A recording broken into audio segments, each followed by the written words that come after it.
জোরে তাকবীর দিয়ে বলি আল্লাহু আকবার। সাউন্ড বের হচ্ছে না, পেটে চাপা পড়ে আছে। আল্লাহু আকবার।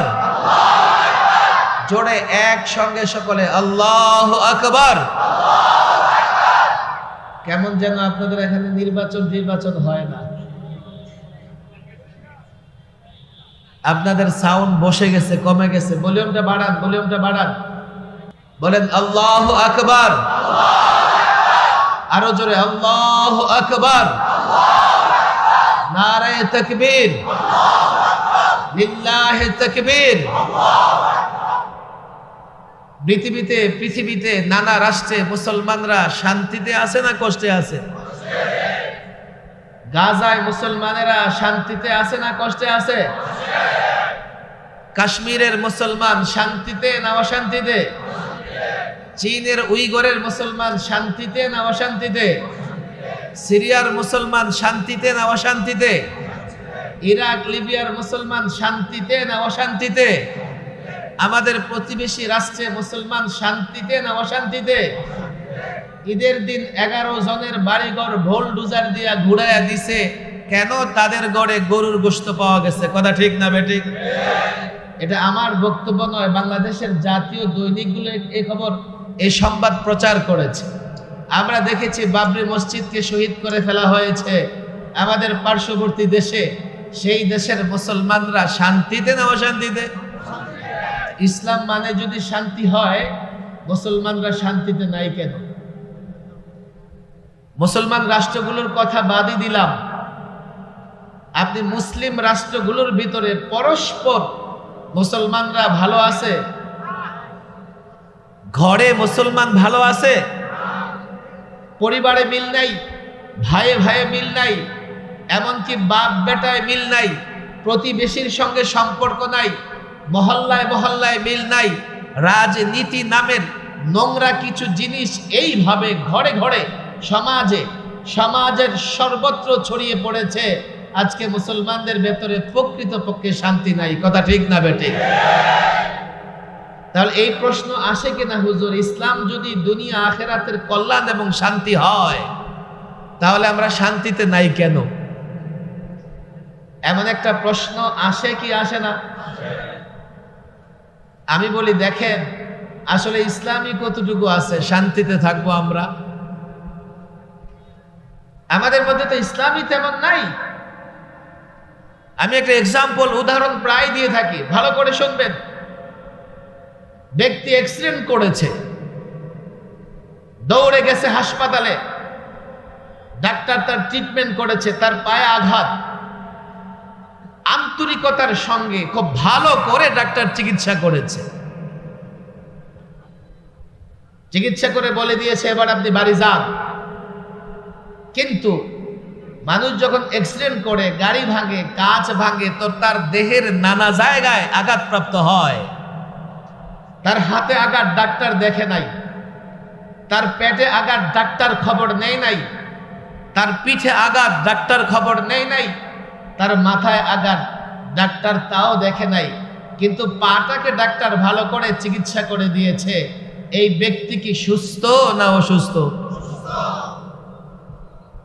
মজার ব্যাপার হচ্ছে, আমরা মুসলমানরা অন্ধের হাতি দেখার মতো ইসলামকে দেখি। অন্ধ ব্যক্তির হাতি দেখার মতো ইসলামকে দেখি। আমাদের মধ্যে অনেকেই এমন হয়ে গেছে আজকাল। আমি জানি আমার এই বক্তব্য ধৈর্য সহকারে শুনতে আপনাদের কষ্ট হবে, কিন্তু আমি বড় স্বার্থপর মানুষ। মানুষের ফায়দা হবে না শুধুমাত্র মানুষের সন্তুষ্টির জন্য, শুধুমাত্র ওয়াজ বাড়ানোর জন্য, ভিজিট বাড়ানোর জন্য আমি কথা বলি না। আমি মনে করি এমন কথা বলা উচিত যে কথায় জনগণের জন্য কোনো না কোনো দিক থেকে ফায়দা হবে, দুনিয়া এবং আখিরাতে। গ্রামের লোকেরা খুব বেশি একটা অন্ধ লোক দেখে না, তবে ঢাকায় 2-4-5 জন অন্ধ মিলে ভিক্ষা করে, একসঙ্গে সরে সরে গজল গেয়ে গিয়ে ভিক্ষা করে, আছে না নাই? তাদের মন চেয়েছে হাতি দেখবে, কিন্তু হাতি দেখবে কেমনে? ওদের তো চোখে আলো নাই। তো ওরা ওদের মতো করে হাত দিয়ে আন্দাজ করবে। লোক মুখে হাতির কথা শুনে, বিশাল দেহের প্রাণী, কিন্তু কখনো দেখে নাই, তাদের একটু দেখতে মন চায়, আন্দাজ করতে মন চায়। হাতি দেখে আসছে, দেখে আসার পরে লোকেরা জিজ্ঞেস করছে, এই অন্ধ, হাতি দেখেছিস? কাহা দেখেছি। বলে তুমি বলো কি দেখেছো? সে বলল হ্যাঁ আমি হাতি দেখেছি। কেমন? দেখেছি কি ঝাড়ুর মতো, ঝাড়ুর পেছন দিয়া বাঁশ বেঁধে ঝুলাই দিলে যেমন হাতি তেমন। আসলে কি হাতি তেমন?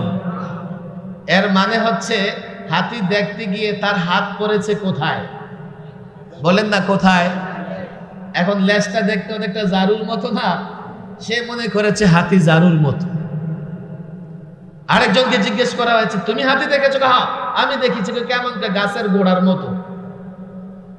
আচ্ছা, হাতি দেখতে কি গাছের গোড়ার মতো? এর মানে তার হাত পড়েছে কোথায়? বলেন কোথায়? আরেকজন অন্ধকে জিজ্ঞেস করেছে, তুমি কি দেখেছো? সে বলে হ্যাঁ আমি হাতি দেখেছি, এটা কুলার মতো। কুলা শব্দ চিনেন তো আপনারা? আপনাদের এলাকায় কি বলে? এই যে ধান টান এটা ঝাড়ে সারে কি বলে? সে বলে আমি হাতি দেখেছি। হাতি কার মতো? এর মানে তার হাত পড়েছে কোথায়? আরো জোরে বলেন কোথায়? আমাদের শিক্ষিত সমাজ, আমাদের যুবকরা ইসলামটাকে এইভাবে দেখে, অন্ধের হাতি দেখার মতো। ইসলামের যতটুকু সে জানে মনে করে ততটুকুই ইসলাম, এর বাইরে ইসলাম নয়। যতদিন আপনি ইসলাম যেহেতু কমপ্লিট কোড অফ লাইফ, পূর্ণাঙ্গ জীবন ব্যবস্থা, যতদিন আপনি ইসলামকে পূর্ণাঙ্গ রূপে ভালো করে বুঝবেন, পূর্ণাঙ্গ ইসলামকে বাস্তবায়ন না করবেন, আমল না করবেন, ইসলামের পুরোপুরি শান্তি কোনোদিন ভোগ করতে পারবেন না। আমরা অন্ধের হাতি দেখার মতো ইসলাম দেখি। আফসোস, আমি টেলিভিশন টক শোতে অনেক নাস্তিকের সঙ্গে লড়াই করেছি। ওরা শুধু অন্ধের মতো না, মনে হচ্ছে জন্মানদের মতো ইসলামকে দেখে। আংশিক ট্রিটমেন্ট নিয়ে যেভাবে রোগী সুস্থ হয় না, আংশিক ইসলাম দিয়ে আপনি পরিপূর্ণ সুখে শান্তিতে থাকতে পারবেন না। যদি মনে করেন পরিপূর্ণ সুখে শান্তিতে থাকবেন, পূর্ণাঙ্গ ইসলামের উপর আমল করতে হবে। সকাল থেকে বিকেল পর্যন্ত, রাত পর্যন্ত ইসলাম যে নির্দেশনা দিয়েছে পুরোটাই মানবার চেষ্টা করতে হবে। কথা ঠিক না বেঠিক? কিন্তু একটা মুশকিল আছে ভিন্ন জায়গায়। আমরা যখন ইসলামের নানা বিষয় নিয়ে কথা বলি, তা আমাদের যুব সমাজ মনে করে হুজুর এই ইসলাম কোনোদিন মানতে পারবো না। ওরা আপনারা পারেন, আপনারা পারবেন, আমাদের দ্বারা সম্ভব না। আরেকটা কিচ্ছা আমি প্রায় বলি, আমাদের ছাত্ররা জানে এটা। ছাত্র গেছে ওস্তাদের জন্য দুধ হাদিয়া দিয়ে। ওস্তাদ বলতেছে কি নিয়ে আসছিস? হুজুর আপনার জন্য দুধ হাদিয়া নিয়ে আসছি। ওস্তাদ ছিলেন অন্ধ, কোনোদিন দুধ দেখে নাই। বলে দুধ কেমন রে? হুজুর দুধ আর কেমন হবে, সাদা। তুই বেচারা তো সব কালা দেখে, সাদা দেখবে কোত্থেকে? সাদা কেমন? হুজুর সাদা কেমন? সাদা হচ্ছে বকের মতো। এই বেচারা অন্ধ, বক দেখছে শুধু কাউয়াই তো দেখে। বক কেমন? এমন। বক কেমন? ওস্তাদ হাত ঘুরাইতেছে, ঘুরাইয়া বলে যে এই দুধ আমার গলা দিয়ে যাবে না। আমি যখন পূর্ণাঙ্গ ইসলামের কথা বলি, যুবকরা মনে করে হুজুর এই ইসলাম মানা যাবে না। পরিষ্কার বলি যুবক শোনো, একটু চোখ খুলে তাকাও।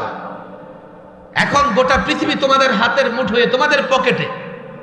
একটু চিন্তা করো, আজকে পৃথিবীতে মুসলমান শান্তিতে নাই, ইজ্জতের সঙ্গে নাই, সম্মানের সঙ্গে নাই। মুসলমান রাষ্ট্রগুলোতে রাজনীতির নামে, নানা নামে মারামারি, কাটাকাটি। মুসলমানদের ঘরে শান্তি নাই, সমাজে শান্তি নাই। একটাই কারণ, ইসলামটাই তো ঠিক মতো মুসলমান মানে না। শান্তি কি করে আসবে? আজকে দেখো না, একটু তাকাও না। অনেক চিৎকার তো আমরা করেছি, একটু ভাববার জন্য তো সময় বের করো।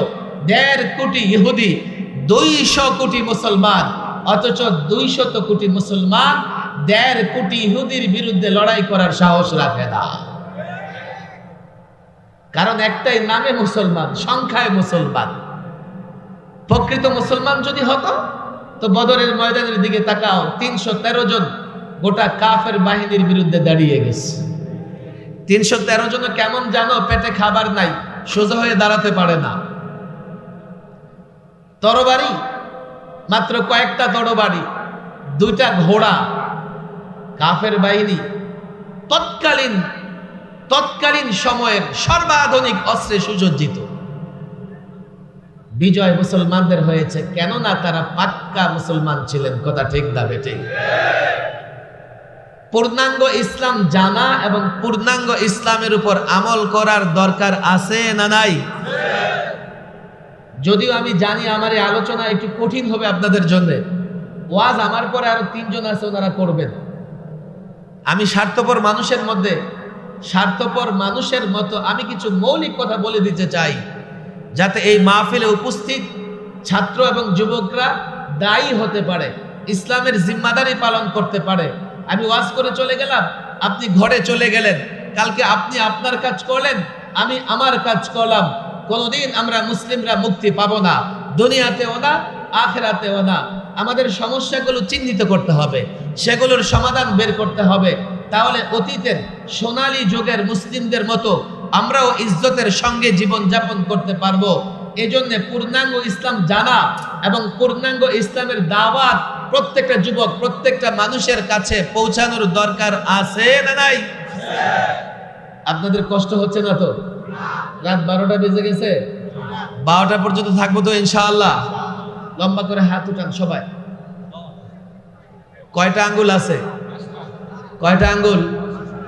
আপনাদের কষ্ট হইতেছে। কয়টা আঙ্গুল? ইসলামের সমস্ত বিষয়গুলোকে ফুকাহায়ে কেরাম কয় ভাগে ভাগ করেছেন?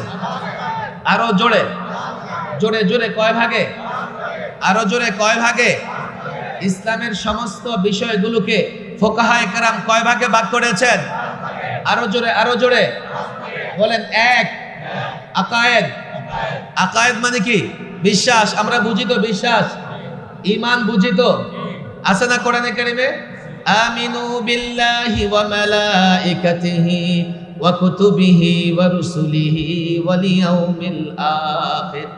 আর আমরা মক্তবে তো পড়ি, আমরা কালিমা পড়ি না? কালিমা তয়্যিবা, শাহাদাত, তাওহীদ পড়ি কি পড়ি না? ঈমানে মুজমাল, ঈমানে মুফাসসাল পড়ি কি পড়ি না?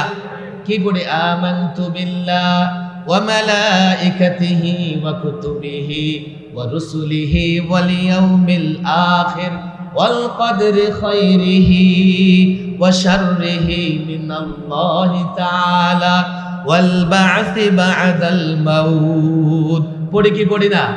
তাহলে ইসলামের প্রথম বিষয় আকায়েদ। আবার একটু হাত উঠান। ইসলামের প্রথম বিষয় কি? আরো জোরে আরো জোরে। 2, ইবাদত। ইবাদত কি জিনিস? নামাজ, রোজা, হজ, যাকাত, জিহাদ। ইবাদত কয়টা? মৌলিক ইবাদত কয়টা? নামাজ, রোজা, হজ, যাকাত, জিহাদ। মৌলিক ইবাদত কয়টা? 5টা। তাহলে 1 আকায়েদ, 1 কি? 2 ইবাদত, 3 বলেন 3। ইসলামের সমস্ত বিষয়গুলো কয় ভাগে বিভক্ত? কয় ভাগে? 1 নাম্বার কি? আকায়েদ। বলেন 1 নাম্বার কি? 2 3 মুআমালাত। বলেন মুআমালাত। ছাত্র যুবকরাও বলো, তোমরা তো ইয়েস টু ভেরি গুড কত কিছু জানো, 2-4টা ইংরেজি তো জানো, না হলে তখন 2-4টা ইংরেজির সাথে আরবিও তো জানার দরকার। বলেন মুআমালাত। আরো জোরে আরো জোরে আরো জোরে। মুআমালাত মানে লেনদেন। আরো জোরে। মুআমালাত মানে কি? মুআমালাত মানে কি? ইসলামে লেনদেন আছে না নাই? ইসলাম অনুযায়ী লেনদেন করা ফরজ ফরজ ফরজ। বলেন কি? আরো জোরে কি? 4 বলেন। উকুবাত। উকুবাত বিচার ব্যবস্থা। ইসলামে বিচার ব্যবস্থা আছে না নাই? ইসলাম ন্যায় এবং ইনসাফের বিচার ব্যবস্থা দিয়েছেন না দেন নাই? হ্যাঁ 5 লম্বা করে 5 নাম্বার। 5 নাম্বার আখলাক। আখলাক মানে কি? বলেন আখলাক মানে কি? আরো জোরে আখলাক মানে কি? আরো জোরে আখলাক মানে কি? চরিত্র। চরিত্র কয় প্রকার? সৎ চরিত্র। হাত নামান। কষ্ট হয়ে গেছে আপনাদের? কষ্ট হয়ে গেছে? আমার কথা মনে থাকবে না পরবর্তী বক্তাদের কথার ফাঁকে আমারটা ভুলে যাবেন? আরে মনে থাকবে ইনশাআল্লাহ। তাহলে ইসলামের বিষয়গুলোকে ওলামায়ে কেরাম, ফোকায়ে কেরাম কয় ভাগে ভাগ করেছেন? আরো জোরে কয় ভাগে? এক নাম্বার কি? এক নাম্বার কি? এক। আসো আসো, এদিকে আসো, সামনে আসো, সামনে আসো, এদিকে বসো।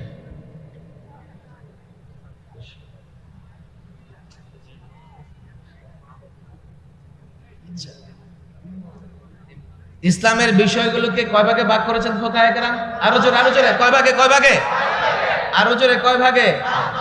আপনাদের মন মতো তো সারা জীবনই ওয়াজ করলাম, ওয়াজ করুক, দাওয়াত দিলে দেন আর না দিলে না দেন, কিন্তু আপনাদের এখন যাওয়ার সুযোগ নাই, আরো তো আলোচক আছে। ইসলামের বিষয়গুলো কয় ভাগে ভাগ করেছি? এবার বলেন এক। আরো জোরে এক, দুই, তিন, মুআমালাত তিন, চার, উকুবাত মানে বিচার ব্যবস্থা। ইসলামী বিচার ব্যবস্থা আছে না নাই? পাঁচ, বলেন আখলাক। পাঁচ নম্বরের মৌলিক বিষয় আখলাক। বলেন কি? আরো জোর বলেন কি? সম্পূর্ণ দিন যদি আমরা মানি, দিনের উপর যদি আমল করি, পাক্কা মুসলমান হই, তখন গোটা দুনিয়ার কাফের আমাদের কিছুই করতে পারবে না। কথা ঠিক না বেঠিক? অনেক যুবক এখানে আছে, মাদ্রাসার ছাত্রও আছে। মাদ্রাসার ছাত্রদের জন্য আমার এটা সবক। দেখো, পূর্ণাঙ্গ দিনের ভালো করে বুঝো, ভালো করে বুঝো।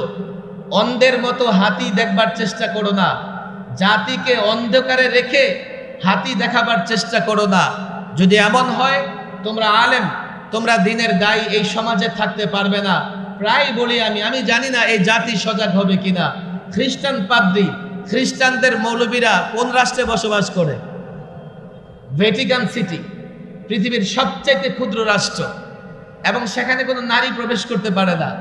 আপনারা একটু খোঁজ নিয়ে দেখেন কেন তাদের জনগণ তাদের মৌলবীদেরকে ভ্যাটিকান সিটিতে পাঠিয়ে দিয়েছে। এই জন্যেই মৌলবীরা ভাগাভাগি করে নিয়েছে। মৌলবীদের জন্য তারাও একটা ভাগাভাগি করে নিয়েছে। রাষ্ট্র আমার আর গির্জা আপনাদের। এখন মৌলবীরা বলেন আমরা শুধু গির্জায় থাকবো না, আমরা রাষ্ট্রেও কি করব, অংশীদারিত্ব চাই। তখন জনগণ ওই মৌলবীদের ধরে পাঠিয়ে দিয়েছে কোথায়? ভ্যাটিকান সিটিতে। কারণ একটাই, ওই মৌলবী, ওই খ্রিস্টান পাদ্রীরা তার জাতিকে তাদের ধর্ম বুঝাইতে পারে নাই, আর তাদের দ্বারা সেটা সম্ভবও ছিল না। কেন? 1500 বছর আগে খ্রিস্টান ধর্মের মেয়াদ শেষ হয়ে গেছে। আজ থেকে 1500 বছর আগে মেয়াদ উত্তীর্ণ ঔষধ দিয়ে চিকিৎসা চলে না, রোগী সুস্থ হয় না। ইসলাম লেটেস্ট এবং সর্বশেষ দিন বা সর্বশেষ ধর্ম। কিয়ামতের আগে আর কোনো ধর্ম আসবে না। Islam the complete code of life. আমরা যদি ইসলাম মানি, ইসলাম প্রচার করি, এবং আমি তো এটা বলি, আমি চ্যালেঞ্জ করে বলি, এমন কোনো সমস্যা নাই যার সমাধান ইসলামে নাই। সেটা যাই হোক, ব্যক্তি জীবন হোক, সমাজ জীবন হোক, রাষ্ট্র জীবন হোক, আর যাই হোক তা কেন, অর্থ ব্যবস্থা হোক আর বিচার ব্যবস্থা হোক, সব সমস্যার সমাধান ইসলামে আছে না নাই? ইসলাম ধর্মের মেয়াদ আছে না নাই? আমি ছাত্রদের বলি, তোমরা তালিমের পাশাপাশি দায়ী হও, দায়িত্ব নাও, যৌক্তিক জায়গা থেকে, প্রমাণ এবং বিশ্লেষণের জায়গা থেকে। জাতিকে ইসলাম বোঝানোর দরকার আছে না নাই? এই যুবকরা যদি ইসলাম বুঝে যায়, তাহলে 1.5 কোটি ইহুদির হাতে 200 কোটি মুসলমানদের মার খাওয়া লাগবে না। কথা ঠিক না বেঠিক? আমাদের যুবকরা তো ইহুদিদের ইতিহাসই জানে না। আমাদের যুবকরা মসজিদ আকসা, বাইতুল মুকাদ্দাসের কি ফজিলত তাও জানে না। উলামাদের দায়িত্ব বাইতুল মুকাদ্দাসের ফজিলত এই জনতাকে শোনান। আজকে যদি বাইতুল মুকাদ্দাসে যাবার সুযোগ থাকতো, জীবনে একবার হলেও আমরা বাইতুল মুকাদ্দাসে গিয়ে নামাজ আদায় করতাম। কথা ঠিক না বেঠিক? আমাদের মসজিদ বড় পবিত্র ভূমি। আর ইহুদি কারা? আর ইহুদিদের সম্পর্কে কোরআন সুন্নাহর আলোচনা তো আছেই। ইহুদিদের সম্পর্কে খ্রিস্টান এবং বর্তমান সময়ের অনেক অমুসলিম রাষ্ট্রপ্রধান থেকে শুরু করে লেখকদের বিশ্লেষণ বক্তৃতাও আছে। ইহুদিরা পৃথিবীর সবচাইতে নিকৃষ্ট জাতি, সবচাইতে নোংরা জাতি। ইহুদিরা মানবতার দুশমন, এই ইহুদিরা মানুষের দুশমন, এই ইহুদিরা শান্তি এবং শৃঙ্খলার দুশমন। এই যখন অবস্থা, তখন এই যুবকদের বুঝতে 30-40 বছর লাগছে।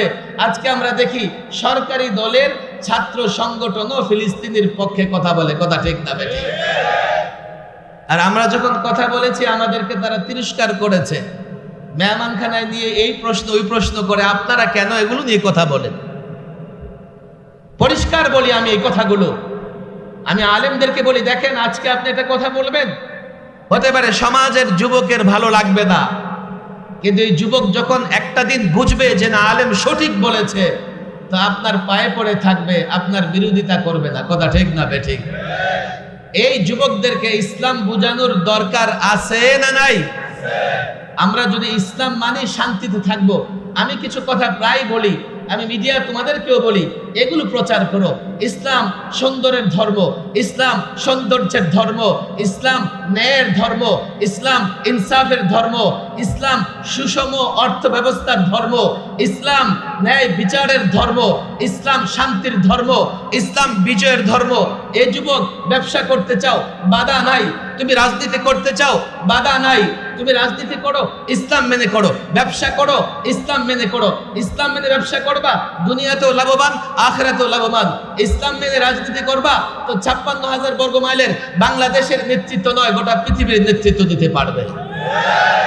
কে বলেছে ইসলাম মেনে পৃথিবী শাসন করা যায় না? কে বলেছে ইসলাম মেনে রাজত্ব করা যায় না? তোমরা যারা পশ্চিমা নীতি মেনে রাজনীতি করছো, আমার সামনে তোমাদের ইতিহাস, আমাদের সামনে তোমাদের কর্মকাণ্ড স্পষ্ট। পশ্চিমা নীতি মেনে যারা রাজনীতি করে, যারা ক্ষমতা চালায়, তারা পরোক্ষভাবে তাদের গোলামে পরিণত হয়। তাদের ইশারা ছাড়া উঠতে পারে না, বসতে পারে না। রব্বে কাবার কসম, যতদিন এই মুসলমান ইসলাম মেনে কোরআন মেনে রাজত্ব করেছে, 1 বছর নয়, 56,000 বর্গ মাইলের বাংলাদেশ নয়, গোটা পৃথিবী এই মুসলমান 1000 বছর রাজত্ব করেছে, রাজত্ব করেছে।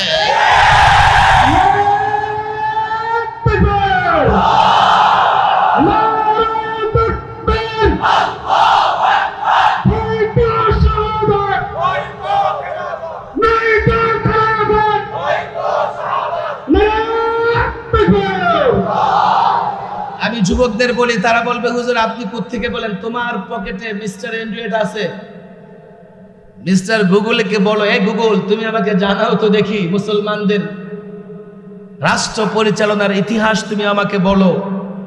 মিস্টার গুগল তোমাকে বলবে শুধুমাত্র স্পেন, ইউরোপ মুসলমানরা শাসন করেছে 782 বছর, 782 ইয়ার্স।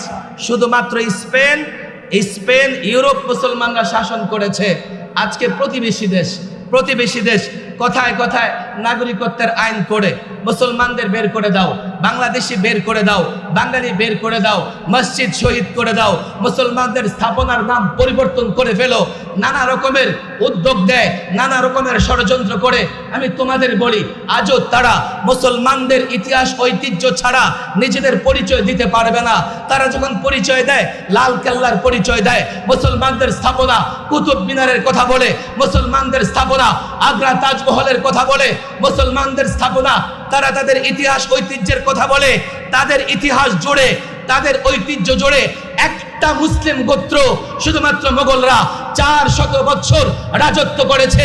ইতিহাস দেখো, তোমরা শুধু আকবরেরটা পড়ো, তারা আকবরের সুনাম করে, কিন্তু টিপু সুলতানকে তোমরা দেখো না। তারা আবার টিপু সুলতানকে তোমার সামনে পেশ করে দাড়িও নাই, নামাজও পড়ে না, রোজাও রাখে না।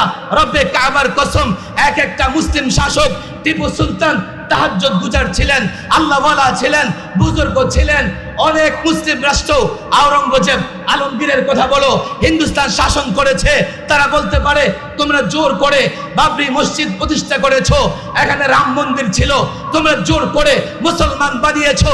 রব্বে কাবার কসম করে বলি, জোর করে ইসলাম প্রচার করা যায় না, ইসলামে এই বিধান নাই জোর করে কাউকে মুসলমান বানাও। আর যদি এই 400 বছরে মুঘলরা একদিন একজন করে 10 জন করেও মুসলমান বানাতো, আজকে ভারতে তোমাদের অস্তিত্ব ছিল না। ইসলাম প্রচারিত হয়েছে, তার ভেতরে যে সৌন্দর্য আছে, সৌন্দর্য প্রচারের মাধ্যমে আমি পরিষ্কার বলি, ইসলামের রাজত্ব করা যায় না। কে বলেছে? ভারত থেকে দিয়ে শুরু করে মধ্যপ্রাচ্য, ইউরোপ পর্যন্ত ইসলাম দিয়ে শাসন করেছে। এ যুবক, ইসলাম ধরো, ইসলাম মানো, ইসলামকে আঁকড়ে ধরো, ইসলামকে প্র্যাকটিস করো, ইজ্জতের জিন্দেগি, ইজ্জতের জীবন যাপন করতে পারবে। রব্বে কাবার কসম, ইসলাম ছেড়ে দিলে তোমার ইজ্জত, তোমার ভাইয়ের ইজ্জত, তোমার বেনের ইজ্জত, কারো ইজ্জত রক্ষা করতে পারবে না।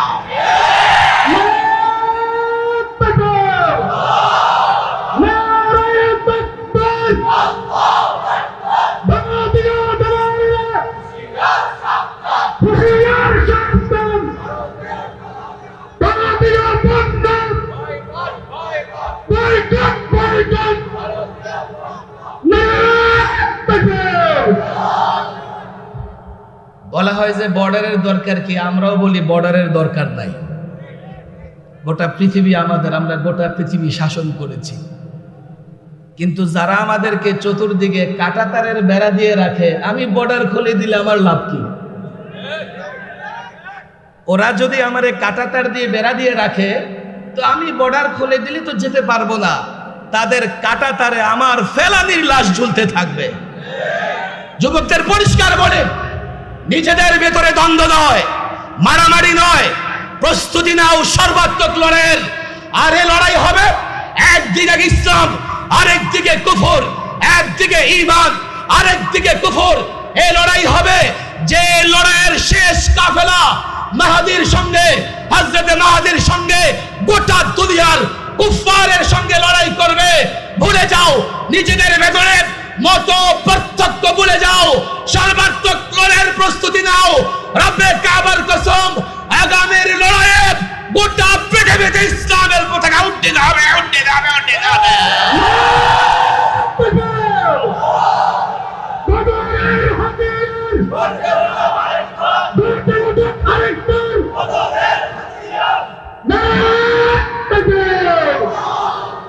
নিজেরা পাক্কা মুসলিম হতে রাজি আছে তো ইনশাআল্লাহ? ওয়াদা করেন পাক্কা মুমিন হব তো ইনশাআল্লাহ?